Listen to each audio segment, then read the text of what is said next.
So, welcome to this meeting of the Board of Education this evening. This meeting is being televised live on AACPS TV and streamed on AACPS's YouTube channel. General information and protocols for the meeting are posted on the sign by the doorway as you enter the room. So please make sure you read those if you have not already done so. At this time, we'd like to have our invocation. O God, we pray to administer that which is just in all educational policies. Being ever mindful of your guidance, stir us to action with love, wisdom, and understanding. If we could rise for the Pledge of Allegiance. To the flag of the United States of America and to the republic for which it stands, one nation, under God, indivisible, with liberty and justice for all.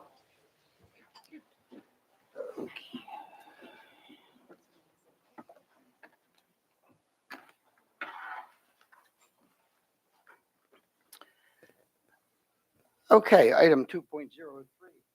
2.03, approval of the minutes. Do we have a motion? Motion to approve? Second. Okay, we have a motion and a second to approve the minutes. Any discussion? Consensus. Do I have consensus? I do. Item 2.04, establish the agenda order. Do we have a motion? Move to adopt the agenda as currently ordered? Second. Okay, thank you. We have a motion and a second. Consensus? Okay, so now we get to move on to item 2.05, our Student Equity in Action Spotlight. Thank you. The Captain's Club is a vibrant collection of dedicated young athletes who stands out for their commitment to positive change through impactful fundraising and philanthropy. Through innovative campaigns and events, they uplift both the Pasadena community and Northeast High School. In a recent act of generosity, the organization contributed over $250 in diapers and wipes to the Caring Cupboard, providing essential support to families in need. The athletes, embodying a spirit of service, have collectively volunteered over 100 hours advocating for wellness and mental health. Spearheaded by the students, their public awareness campaign emphasizes community support in navigating mental health and addiction challenges. To foster a sense of unity and support, they introduced the once an eagle, always an eagle mantra, along with mental health wristbands.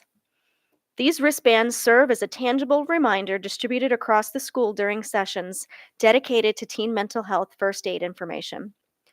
The initiative not only promotes a lasting connection among students, but also emphasizes the importance of mental health awareness and support. These wristbands symbolize the commitment to foster a compassionate and understanding community where every member feels empowered to lend a helping hand and make a positive impact on the mental well-being of their peers. The Captain's Club is committed to cultivating an equitable environment through intentional activities. Their Hold a Door event encourages a culture of kindness and mutual respect, fostering a space where small gestures make a big impact. The practice of writing positive notes to teachers and students promotes inclusivity and appreciation, contributing to a supportive atmosphere. In addition to these efforts, the Captain's Club undertakes power washing the front of the building, enhancing the physical environment and creating a welcoming space. Furthermore, their sporting events not only build a positive community, but also raise awareness about cancer, aligning with commitment to social responsibility. By integrating these initiatives, the Captain's Club actively creates and maintains a fair, safe, diverse, and inclusive space for all members of the community. The Captain's Club is making a positive impact on educational opportunities within marginalized communities through thoughtful initiatives. One example is their engagement in read aloud sessions at local elementary schools, fostering literacy and a love for learning for young students, which is amazing. Additionally, their involvement in mentoring initiatives specifically focused on teen mental health first aid demonstrates a commitment to supporting holistic well-being. By providing educational resources and mentorship, the Captain's Club actively contributes to equitable access to learning opportunities and service, creating a foundation for academic success and mental health awareness within these communities. The Captains Club continually seeks to enhance both the school and its community by actively engaging student athletes. The organization recently trained 6 representatives in the Starting the Conversation through Students Against Drunk Driving to raise awareness about addiction and mental health in our community. These representatives were tasked with creating a presentation to inform students about their training. Additionally, the entire organization received training from AACPS first responders on utilizing the Warm Line to provide support for students in crises. Collaborating with various organizations can present challenges, but these student athletes skillfully unite with both peers and adults, contributing to the cultivation of a positive school culture. Notably, the president initiated a weekly newsletter distributing valuable information to staff, students, in the community. This proactive approach ensures that positive news resonates, fostering a sense of acknowledgement and amplifying the voices of all students within the school and community. Moreover, the Captains Club is actively overseeing the procurement and installation of an Eagle Monument, poised to leave a lasting legacy for generations at Northeast High School. The organization has future plans, including organizing a School 5K event dedicated to supporting local first responders and police in the area. Northeast High School, your athletic leadership committee, the Captains Club, is a shining example of student equity within Anne Arundel County and Anne Arundel County Public Schools. For all of the reasons mentioned, the Board of Education proudly recognizes the Captains Club as the Student Equity in Action Spotlight 2024 February awardee. Would you please come and accept this resignation, Jesse Reiger?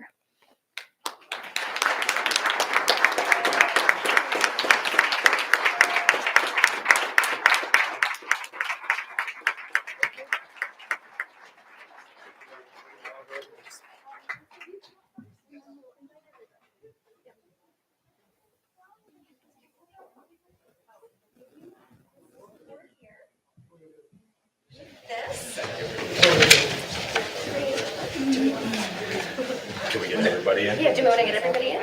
Yeah, bring them in. Everybody. Bring them all in. Let's do it. Back. Couple of folks up here in the front. Shorter in the front, taller in the back. Shorter in the front, taller in the back.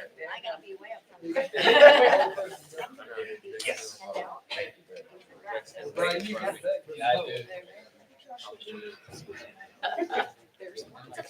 Scoot on in, guys. We're gonna.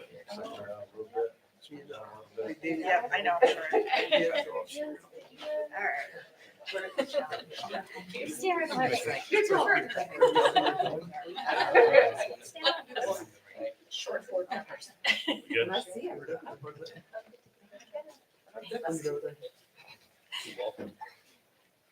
Which camera are you looking at? All of them.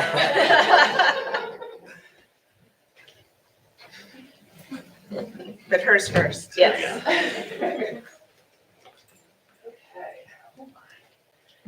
You guys. Squish it in.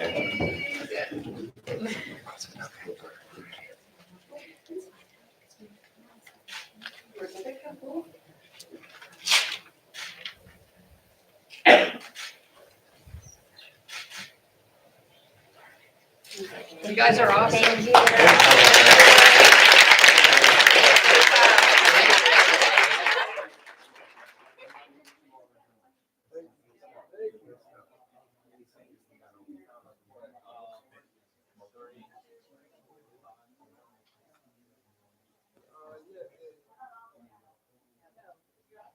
So, I mean, it's been going for a while now. Way before we got in school, but, It's I not mean, just they don't have to captains. be an athlete as long as they're a leader in the school. yeah. It's new for me. I've been doing this thing for a little while. I hadn't heard of this one, so congratulations on that. Thank you. Good Appreciate job, it. good job, everybody.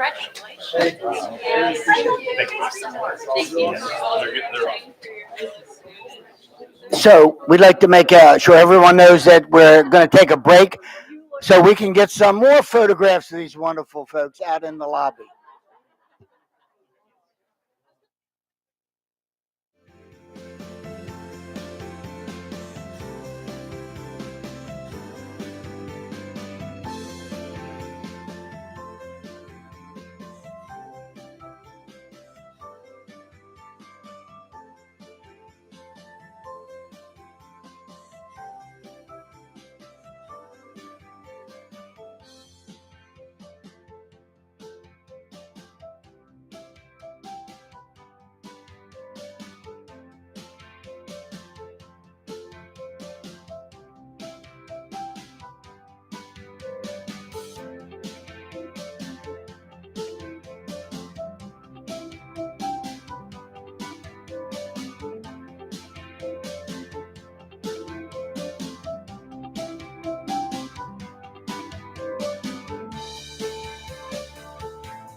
Okay, welcome back, everyone. Before we continue, we'd like to recognize and welcome Troop 214 Scouts from Crofton. We had the opportunity to talk with them a little bit. It is absolutely marvelous for you all to be here.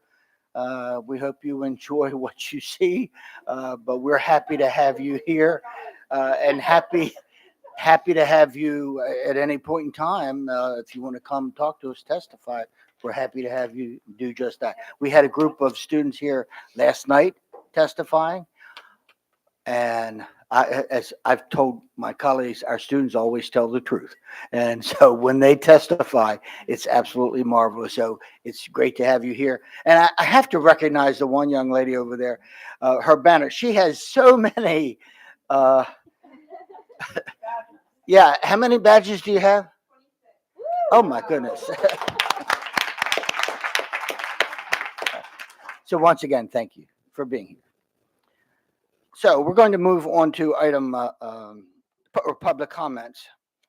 And so this is one of the opportunities that the board provides to hear the views and receive the advice of community members. The members of this board appreciate hearing from interested citizens. As appropriate, we will refer your concerns to the superintendent for follow-up by his staff. The board will hear public comment for up to 10 total speakers, a combination of virtual and in-person, per agenda item, excluding personnel items, reports, and recognitions during a single public comment section in the early portion of the meeting. The board will hear public comment from up to 10 speakers on items not on the agenda, excluding any student-specific or personnel items near the end of the meeting. The link to register to comment before the board opened at 3 p.m. on the Friday prior to this meeting. Registration closed at noon on the Monday prior to this meeting. Speakers may sign up for no more than 2 agenda items, but only once on any individual agenda item. For any item with more than 10 registered speakers, the board will employ a lottery process to select the speakers. Registrants who secure a slot to speak were notified by email at the email address they provided when they registered. All speakers will be allotted 2 minutes and must address the specifics of the agenda item for which they signed up. No speaker substitutions will be permitted. If your name is called and you are not present, we will move on to the next speaker. For anyone who was not selected to speak at today's meeting, you may email your comments to the board office at boardoffice@aacps.org. While we encourage public input on policies, programs, and practices within the purview of this board and the school system, this is not the proper forum to address specific student or employee matters or to comment on matters that do not relate to public education in Anne Arundel County. We encourage everyone to utilize existing dispute resolution processes as appropriate. I remind everyone that any inappropriate personnel remarks or other behavior that disrupts or interferes with the conduct of this meeting are out of order. Persons using language that is threatening or promotes violence against members of this body or Anne Arundel County Public School employees are subject to legal penalties. Persons who otherwise disrupt or disturb this meeting will not be allowed to continue their remarks and will be asked to leave. It is not the board's general practice to engage in question and answer session with speakers. For the record, please give your name before speaking. Handouts should be given to the board assistant. I ask that speakers observe the 2-minute clock. A yellow light will shine when you have 30 seconds remaining, and a tone will sound when your time has expired. Please conclude your remarks, and when you hear the tone, if you continue after your time has expired, the microphone will be turned off. It could also be turned off if a speaker addresses specific student or employee matters or are commenting on matters not related to public education in Anne Arundel County. And so we actually have one speaker this evening. We had a few others, I believe, but I know there's one that's present this evening. At this time, I'd like to call up Kelly Bostic.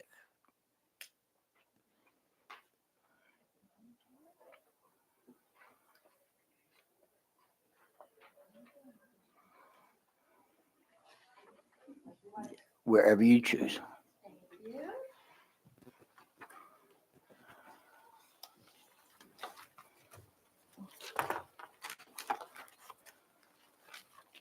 Good evening. Thank you for having me. My name is Kelly Bostic. I am a mother to 3 children that went through Anne Arundel County Public Schools. I thank you all for your time this evening and this opportunity to speak.